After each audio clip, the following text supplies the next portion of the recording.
Selamat datang di ruang belajar IPA Berpikir Kritis. Silahkan share, like, dan subscribe.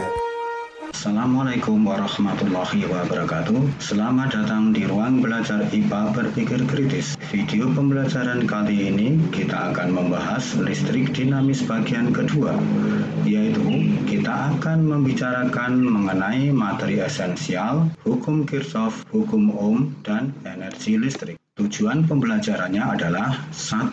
Menerapkan rangkaian listrik dalam konsep hukum Kirchhoff 1. 2. Menerapkan rangkaian listrik dalam hukum Ohm.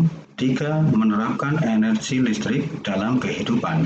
Para siswa dan pemirsa yang berbahagia, marilah kita memulai dengan pembahasan masalah menerapkan rangkaian listrik dalam konsep hukum Kirchhoff 1. Hukum Kirchhoff 1 menyatakan bahwa jumlah arus listrik yang masuk melalui titik percabangan dalam suatu rangkaian listrik sama dengan jumlah arus yang keluar melalui titik percabangan tersebut. Secara umum, hukum Kirchhoff 1 dapat dituliskan I masuk sama dengan I keluar. Artinya bahwa kuat arus yang masuk ke dalam suatu percabangan sama dengan kuat arus listrik yang keluar dari titik percabangan tersebut. Sebagai ilustrasi, perhatikan gambar berikut ini. Ini ada gambar I1 masuk, kemudian bercabang menjadi 2, kemudian cabang yang atas mengalir I2, dan cabang yang bawah mengalir arus I3. Nah, ilustrasi ini menunjukkan bahwa I1 nilainya sama dengan I2 ditambah I3. Para siswa dan pemirsa yang berbahagia, marilah kita berpikir kritis untuk membahas contoh soal hukum Kirchhoff 1. Perhatikan gambar berikut ini. Ada I1, I2, I3, I4, dan I5. Dengan tanda panah I1 dan I4 serta I5 adalah masuk, sedangkan I2 dan I3 tanda panahnya adalah keluar dari titik percabangan. Bila I1 adalah 2 ampere, I2 3 ampere, I3 4 ampere, I4 1 ampere, maka berapakah nilai I5? Marilah kita jawab pertanyaan ini. Diketahui I masuk yaitu I1 dan I4 sama dengan 2 ampere ditambah 1 ampere, sehingga I masuk yang sudah diketahui angkanya adalah 3 ampere. I keluar adalah I2 ditambah I3, yaitu 3 ditambah 4 sama dengan 7 ampere. Sehingga I keluar yang sudah diketahui angkanya adalah 7 ampere. Ditanyakan I5 atau I5 ini adalah arahnya masuk. Jawab I masuk sama dengan I keluar merupakan hukum Kirchhoff 1 yang sedang kita bicarakan. I5 ditambah 3 ampere sama dengan 7 ampere, maksudnya adalah bagian yang I masuk tadi yang sudah diketahui angkanya adalah 3 ampere ditambah dengan I5 yang belum diketahui. Sama dengan I keluar yang sudah diketahui angkanya sejumlah 7 ampere. Dengan demikian, apabila I masuk harus sama dengan I keluar, di sini I5 ditambah 3 sama dengan 7, berarti I5-nya adalah 4. Sehingga I5 di sini adalah 4 ampere. Baiklah, kita lanjutkan untuk membahas menerapkan rangkaian listrik dalam hukum Ohm. Baterai baru yang belum dipasang memiliki GGL atau gaya gerak listrik sebesar 1,5 volt. Gaya gerak listrik ini adalah besar tegangan listrik saat arus listrik belum dialirkan. Apabila baterai tersebut dirangkai dalam rangkaian listrik, maka besar tegangan listriknya akan lebih kecil dari GGL-nya. Besar tegangan listrik saat arus listrik dialirkan disebut sebagai tegangan jepit. Perbedaan besar GGL dan tegangan jepit baterai dikarenakan adanya hambatan dalam pada baterai tersebut. Para siswa dan pemirsa yang berbahagia, marilah kita membahas mengenai hukum Ohm. Menurut hukum Ohm, besar kuat arus yang mengalir pada rangkaian tertutup adalah I sama dengan E dibagi R besar ditambah R kecil. Perhatikan di sini bahwa R kecil adalah hambatan dalam baterai dengan satuan Ohm. R besar hambatan luar, satuannya ohm. E adalah GGL baterai, satuannya volt. V adalah tegangan jepit, satuannya volt. Dan I arus listrik, satuannya ampere.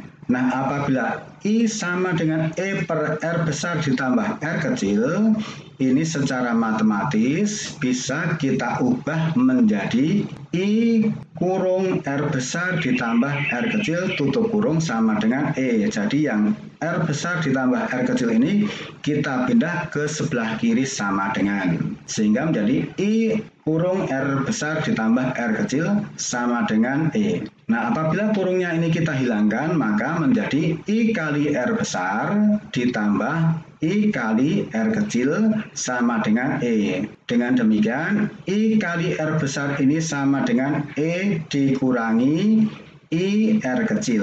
Sehingga besar tegangan jepitnya menjadi I kali R besar sama dengan E dikurangi kurung I kali R kecil.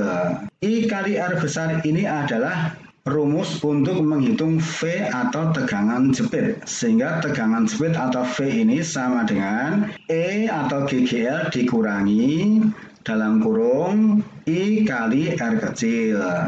Untuk lebih jelasnya saya ulang bahwa tegangan jepit sama dengan GGL dikurangi perkalian antara arus listrik dikalikan hambatan dalamnya. Para siswa dan pemirsa yang berbahagia, elemen listrik yang sama dipasang secara seri dapat dihitung dengan menggunakan rumus E total sama dengan E1 ditambah E2 ditambah E3 dan seterusnya.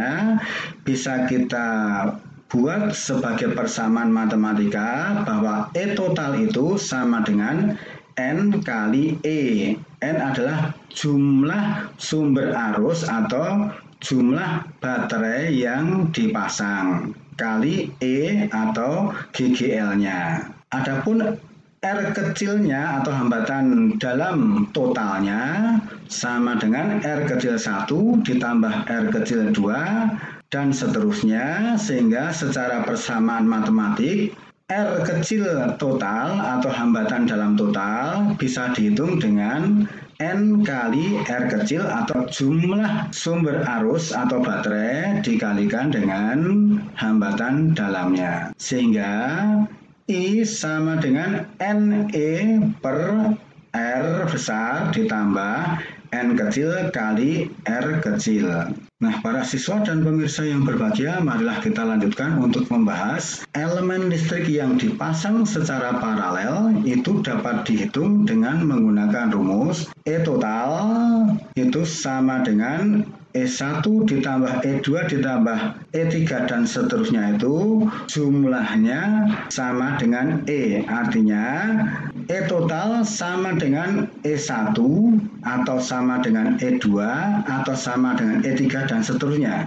Contoh misalnya untuk rangkaian seperti ini. Misalnya ini baterai 1 dengan E-nya 1,5, baterai 2 E-nya 1,5, baterai 3 E-nya juga 1,5, maka E totalnya bukan berarti 1,5 ditambah 1,5 ditambah 1,5, tetapi E totalnya sama dengan ya 1,5.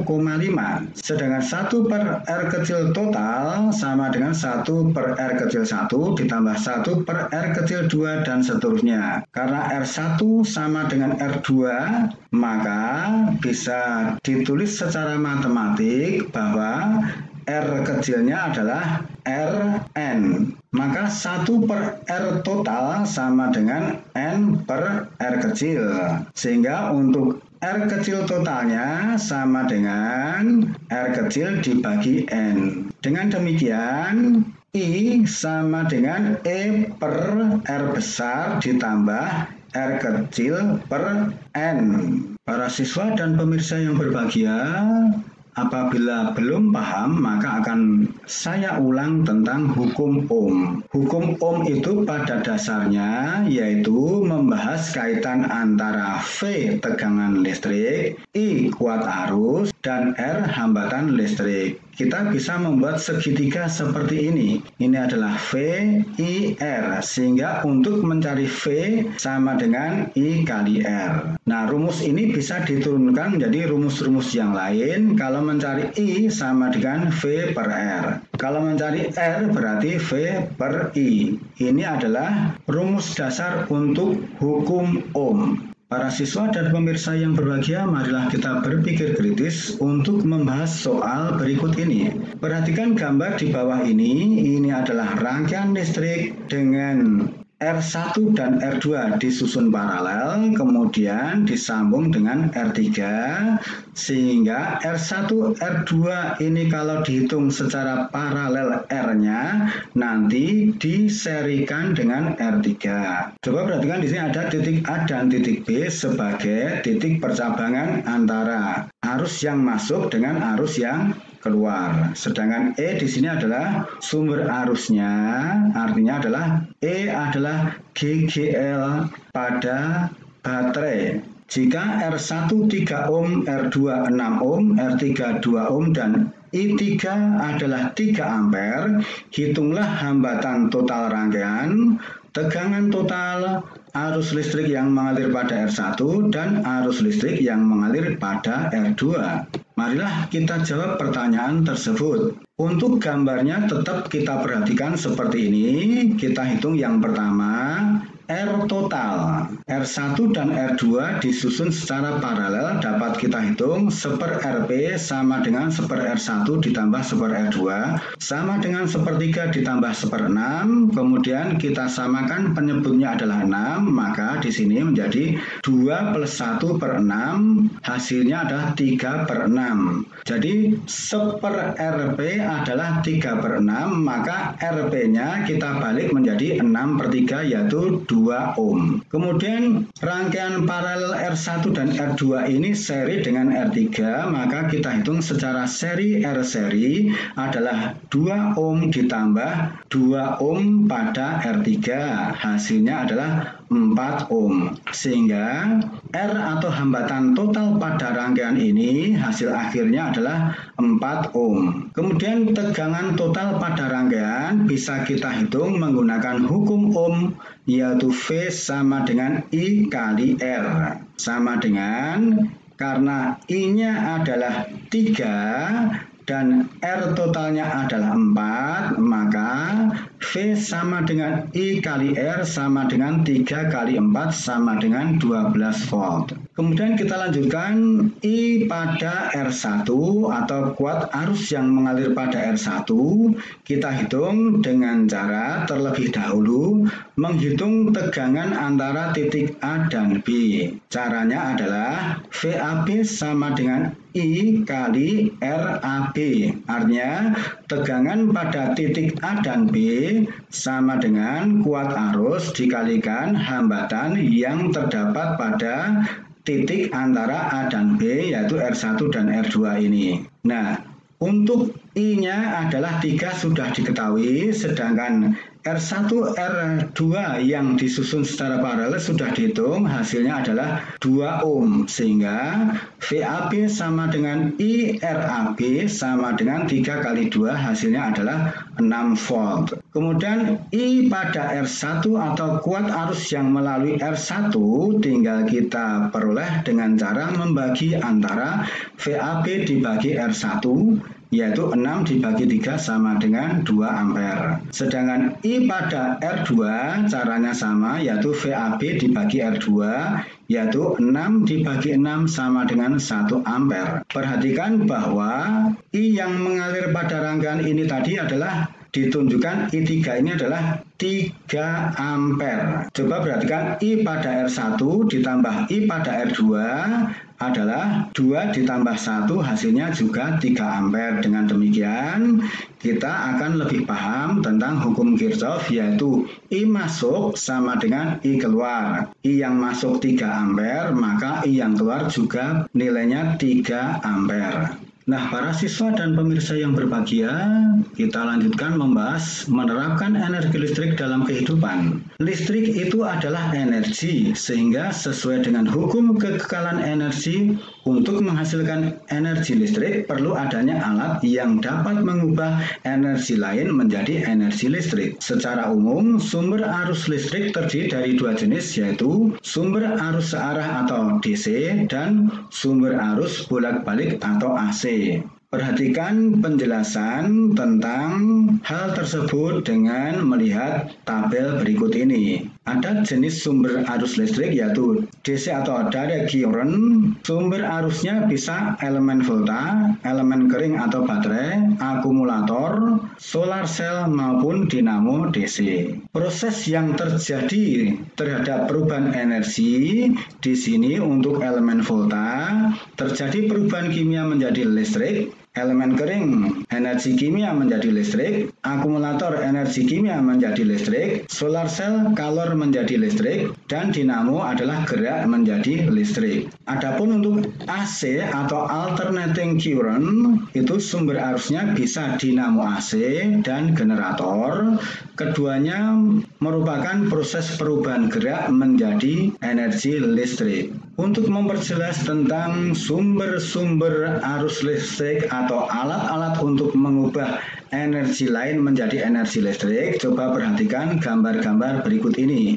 Ini adalah contoh gambar akumulator dan baterai merupakan alat untuk merubah energi kimia menjadi energi listrik. Sedangkan ini adalah kincir angin, ini merupakan contoh alat untuk mengubah energi gerak menjadi energi listrik. Sedangkan ini adalah panel surya, merupakan contoh alat untuk merubah energi kalor menjadi energi listrik. Dan terakhir adalah gambar PLTA atau pembangkit listrik tenaga air, merupakan contoh alat yang mengubah energi gerak menjadi energi listrik.